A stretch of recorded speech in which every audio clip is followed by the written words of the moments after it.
సినిమాయి నమః. నేను mister B. నా మాట సూటిగా ఉంటది. మ్యాటర్ క్లియర్ గా ఉంటుంది. మీరు చూస్తున్నారు మిస్టర్ బి ఛానల్. ఈ వీడియోలో మనం మాట్లాడుకుందాం పవర్ స్టార్ పవన్ కళ్యాణ్ నటించిన దే కాల్ హిమ్ ఓజీ ఈ సినిమాకు సంబంధించిన first weekend total world wide collections report. 4 రోజులు కూడా ఎక్స్పెక్టేషన్స్ కి తగ్గట్టే పవర్ ప్యాక్డ్ ప్రభంజనం కొనసాగింది బాక్స్ ఆఫీస్ దగ్గర. ఓజీ దండయాత్ర దిగ్విజయంగా నడిచింది. 4వ రోజున 2 తెలుగు రాష్ట్రాల వ్యాప్తంగా అలాగే ఓవర్సీస్ లో కూడాను.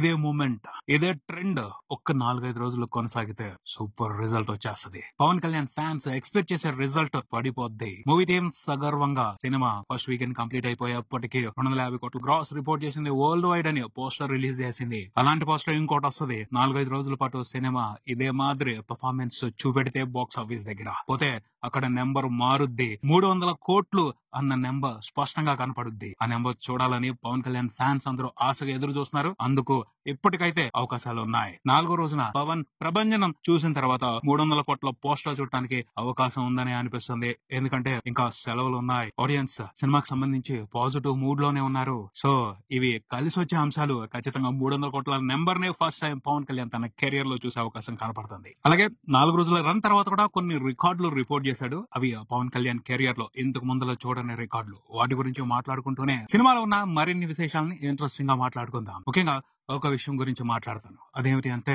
ఫ్యాన్స్ అందరూ కూడా ఓబలాట పడిపోతున్నారు, ఉత్సాహపడిపోతున్నారు. సుజిత్ మా ఆకలి తీర్చే సినిమా ఇచ్చాడు, అతనికి గుడి కట్టేస్తాం అంటున్నారు. కట్టండి, కాకపోతే సగమే గుడి కట్టండి. ఎందుకు సగమే గుడి కట్టమంటున్నాను అంటే దానికి సంబంధించి కూడా స్పష్టమైన వివరణ ఇచ్చాను. ఫాలో అవ్వండి, లాస్ట్ లో మీకే అర్థం అవుద్ది. అప్పుడు డిసైడ్ అవ్వండి, ఫుల్ గుడి కడతారా సగం గుడి కడతారా. సుజిత్ అయితే మెచ్చుకోవాల్సిందే. ఎందుకంటే పవన్ కళ్యాణ్ ని నెవర్ బిఫోర్ ఇంతకు ముందుల ఎవరు చూపించిన విధంగా చూపించాడు. పవన్ కళ్యాణ్ లో ఉన్న మాస్ హీరోని కొత్త కోణంలో చూపెట్టాడు. అందుకు అతన్ని గట్టిగా అభినందించాలి. ఆ పనిలో ఎక్కడ వెనక్కి తగ్గట్లేదు పవన్ కళ్యాణ్ ఫ్యాన్స్. సూపర్ గా వాళ్ళ కృతజ్ఞతని తెలియజేస్తున్నారు. ఓజీ ఈ క్యారెక్టర్ తో అతను ఎంత మ్యాజిక్ చేశాడు అంటే దాని గురించి మాత్రం ప్రత్యేకంగా మాట్లాడుకోవాలి. ఇది కొన్నాళ్ళ పాటు ఒక రెఫరెన్స్ గా ఉంటది. ఓజీ అనే క్యారెక్టర్ కి సంబంధించి ఒక ఆరాని క్రియేట్ చేశాడు కథలో. ఆ బ్యాక్ డ్రాప్ లో అది చాలా ఇంట్రెస్టింగ్ గా బిల్డ్ చేశాడు. అదిరిపోయిందంటే అవసరమైన చోట్ల ఆ ఆరాని ఎలా యూజ్ చేశాడు అంటే టెరిఫిక్ ఎక్స్పీరియన్స్ ఇచ్చాడు. మాస్ వీర బీభత్సమైన మాస్ ఎక్స్పీరియన్స్ ఇచ్చాడు. చాలా సింపుల్ గా ఉంటది ఆ క్యారెక్టర్ డెఫినేషన్. బేసిక్ గా చెప్పాలి అంటే పాత్ర ఎక్కువ మాట్లాడదు, కానీ ఒక పని కోసం మాత్రం ఆసక్తిగా ఎదురు చూస్తా ఉంటది. ఎప్పుడు వస్తుందా ఆ పని చేసి పారేద్దామని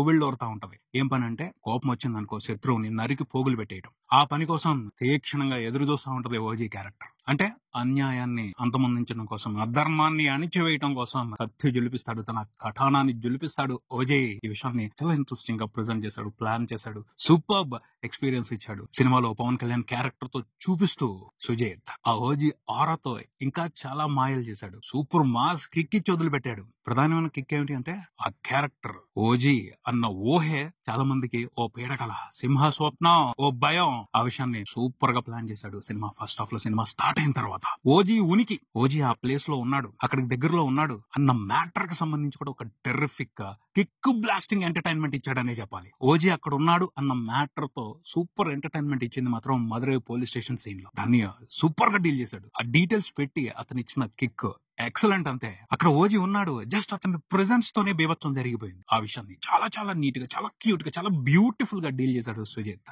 ఓజీ వచ్చాడు శత్రువులను ఎదుర్కోవడానికి. అక్కడ మాటలు లేవు, మాట్లాడుకోవటాలు లేవు, ప్రళయమే, రక్త ప్రళయమే.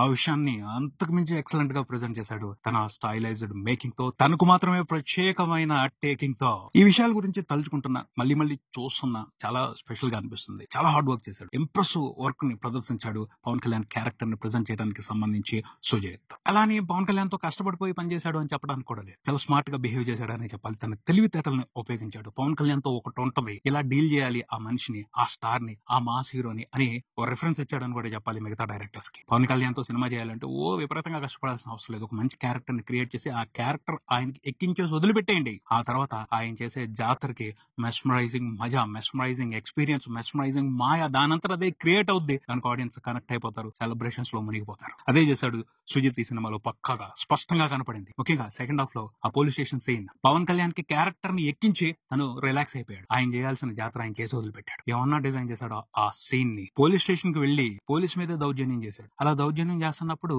మిగతా పోలీసులు పవన్ కళ్యాణ్ కి సపోర్ట్ చేశారు. ఏమన్నా ఉంది అసలు ఆ థాట్. ముందల ఆ ఐడియా అర్థమైనప్పుడు చాలా ఓవర్ చేస్తున్నదే అనిపిస్తుంది, ఇలా జరుగుద్దా బయట అని అనిపిస్తుంది. కానీ సీన్ ప్రొసీడ్ అయ్యే కొద్దీ పవన్ కళ్యాణ్ ఆ సీన్ లో పర్ఫార్మెన్స్ అదరగొట్టేస్తుంటే బిలీవ్ చేస్తాం, బాగుంది, భలే ఉంది, ఇలా జరగొచ్చు, ఇలాంటి హీరో, ఇలాంటి మాస్ మ్యాన్ చేస్తాడు ఇలాంటి పనులు అని నమ్ముతాం. అక్కడే బ్రహ్మాండమైన ఎంటర్టైన్మెంట్ క్రియేట్ అయింది. That is magic. Pawan Kalyan చేసిన మ్యాజిక్, పవన్ కళ్యాణ్ తో సుజిత్ చేయించిన మ్యాజిక్. నిజంగా పవన్ కళ్యాణ్ ఈవెంట్ లో, రిలీజ్ కు ముందు ఈవెంట్ లో స్టేట్మెంట్ ఇచ్చారు. చాలా పెద్ద స్టేట్మెంట్ అది. జానీ టైంలో నాకు ఇలాంటి డైరెక్షన్ టీం దొరుకున్నట్టయితే నేను రాజకీయాల్లోకి వెళ్లేవాడిని కాదు అన్నారు. ఎస్, పవన్ కళ్యాణ్ రాజకీయాల్లోకి ఎందుకు వెళ్లారు? సినిమాల్లో యాక్టింగ్ ని వదిలిపెట్టేసి వేరే విషయం మీద దృష్టి ఎందుకు పెట్టారు? ఇక్కడ ఆయనకు కావాల్సిన ఉత్సాహం దొరకట్లేదు. ఆయన ఇష్టపడిన పర్ఫార్మెన్స్ లు చేయించుకోలేకపోతున్నారు, మంచి క్యారెక్టర్స్ తీసుకురాలేకపోతున్నారు. ఆయన కోసం ఆ నిరాశతోనే, ఆ డిసప్పాయింట్మెంట్ తోనే ఆయన ప్రజలకు సేవ చేయాలి అని రాజకీయాల వైపుకు వెళ్లిపోయి ఉండొచ్చు. ఇన్నాళ్ల తర్వాత సుజిత్ ఆయన టీం తో కలిసి ఆయనకి ఇచ్చిన ఉత్సాహాన్ని బాగా ఎంజాయ్ చేశారు, బాగా సెలబ్రేట్ చేసుకున్నారు. సూపర్ గా ఇన్వాల్వ్ అయిపోయి ఆ క్యారెక్టర్ లో నటించారు. ఆ విషయం ప్రతి చోట కనపడింది. ఈవెంట్ లో ఆయన కటానా పట్టుకుని డ్రెస్ తో రావడం అనేది పెద్ద సెన్సేషన్. ఎందుకు వచ్చారు? ఆయన ఓజీ పాత్రలో అంతగా ఇన్వాల్వ్ అయిపోయారు కాబట్టి, అంత ఎంజాయ్ చేశారు కాబట్టి అలా ఇవ్వాలి. పోతే సుజిత్ చాలా చేశాడు ఆ క్యారెక్టర్ ని బిల్డ్ చేయడానికి సంబంధించి, ప్రెజెంట్ చేయడానికి సంబంధించి. కానీ అది ఫస్ట్ హాఫ్ లోనే చేశాడు. సెకండ్ హాఫ్ లో ప్రాపర్ గా దాన్ని మెయింటైన్ చేయలేదు, కంటిన్యూ చేయలేదు. అది మిస్టేక్. కథ కొంత వీక్ అయింది. రొటీన్ విషయాలు, రొటీన్ డీటెయిల్స్ పెట్టుకుని బోర్ కొట్టించాడు. కథని అలాగే డీల్ చేసి ఉండొచ్చు, కానీ ఎలివేషన్ సీన్స్ పెట్టుకున్నారు, ఎలివేషన్ సిచ్యువేషన్స్ పెట్టుకున్నారు. ఆ సిచ్యువేషన్స్ కి సంబంధించి ఇంట్రెస్టింగ్ డీటెయిల్స్ పెట్టుకుని ఉన్నట్టయితే ఖచ్చితంగా పాస్ అయిపోయి ఉండేది. సెకండ్ హాఫ్ లో కూడా సినిమా ఎంత పాస్ అయిపోయేది అంటే, జస్ట్ బాగుంది, కంప్లైంట్స్ చెప్పకుండా అందరూ సూపర్ గా ఉంది సినిమా అని అనడం మాత్రమే కాదు, ఇండియా మొత్తం మెచ్చుకుని ఉండేది. ఈ సినిమాలో ఉన్న కంటెంట్ ని గ్యాంగ్స్టర్ సినిమాలు తీయాలి అనుకుంటున్న వాళ్ళు చాలా సంవత్సరాల పాటు ఒక రెఫరెన్స్ గా ఉపయోగించుకునేవాళ్ళు. ఇప్పటికీ ఓజీ క్యారెక్టర్ కి సంబంధించి కొంతమంది రెఫరెన్స్ పెట్టుకుంటారు. ఆ రకమైన కొత్తదనాన్ని ఈ సినిమాలో చూపెట్టాడు సుజిత్. కానీ సెకండ్ హాఫ్ లో కూడా ఆ మిస్టేక్స్ లేకుండా ఇంట్రెస్టింగ్ డీటెయిల్స్ తో ఆ ఫైట్ సీన్స్ ని, ఆ క్లైమాక్స్ ని అతను తీసున్నట్టయితే బ్రహ్మాండం జరిగి ఉండేది. ఇండియా మొత్తం కూడా ఓ గాడ్ ఫాదర్ సినిమా మాదిరి, ఇది రీసెంట్ గా వచ్చిన గాడ్ ఫాదర్ కాదు, పాత గాడ్ ఫాదర్, హాలీవుడ్ లో వచ్చిన గాడ్ ఫాదర్ సినిమా మాదిరి రిఫరెన్స్ గా పెట్టుకునేవాళ్ళు. అలాంటి సెటప్ ని ప్రిపేర్ చేసి, అలాంటి క్యారెక్టర్ ని ప్రిపేర్ చేసి సెకండ్ హాఫ్ లో ప్రాపర్ గా డీల్ చేయలేదు, జాగ్రత్త తీసుకోలేదు. తీసుకుని ఉన్నట్టయితే వేరే రకంగా ఉండేది పరిస్థితి. సగమే కంప్లీట్ చేశాడు టాస్క్ ని, మిషన్ ని సగమే సక్సెస్ఫుల్ గా చేసి సగం వదిలేశాడు. అందుకే అనేది పవన్ కళ్యాణ్ ఫ్యాన్స్, గుడి కట్టండి, కాకపోతే సగం గుడి కట్టండి,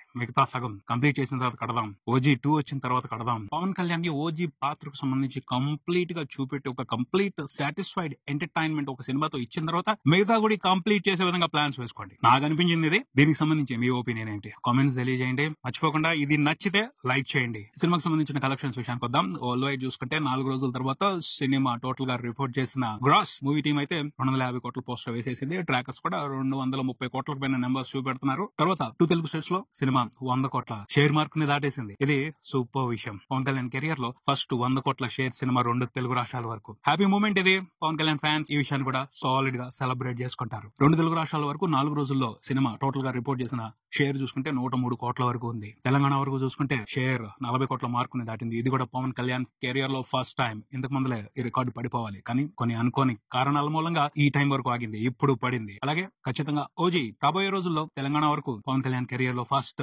50 క్రోర్స్ షేర్ మూవీగా కూడా నిలవనుంది. ట్రెండింగ్ బాగుంది. ఖచ్చితంగా సినిమా 50 కోట్ల మార్కుని టచ్ చేస్తుంది. ఏపీలో కూడా ఆదివారం అయితే అదరగొట్టు వదిలిపెట్టేశారు. అన్ని ఏరియాలోనూ సూపర్ గా కలెక్షన్స్ వచ్చాయి. రాయలసీమలో కూడా ఇంట్రెస్టింగ్ అనే నెంబర్స్ రిపోర్ట్ అయ్యాయి. ఇదే మూవ్మెంట్ కంటిన్యూ అవ్వాలి ఓ 4-5 రోజుల పాటు. వారం రోజులు కొనసాగితే అద్భుతం. అంతే. ప్రాఫిట్స్ రన్ మొదలవ్వాలి అంటే ఇంకా ఒక 5-6 రోజుల పాటు ఇంట్రెస్టింగ్ రన్ అవసరం. అదైతే అవకాశం ఉంది. సెలవులు నడుస్తున్నాయి. ఖచ్చితంగా ఆ సెలవుల అడ్వాంటేజ్ ను ఉపయోగించుకుని ఓజీ మంచిగానే ఆడియన్స్ నుంచి ప్రాఫిట్స్ తీసుకుంటాడు అని అనుకోవాలి. ఇది ఇక్కడికి మరో వీడియోతో మళ్ళీ కలుద్దాం. ఈ వీడియో మీకు నచ్చితే లైక్ చేయండి, మీ ఫ్రెండ్స్ తో షేర్ చేసుకోండి, మీ అభిప్రాయాన్ని కామెంట్ చేయండి, ఈ ఛానల్ ని సబ్స్క్రైబ్ చేయండి. నేను mister B, keep watching mister B channel. Thank you.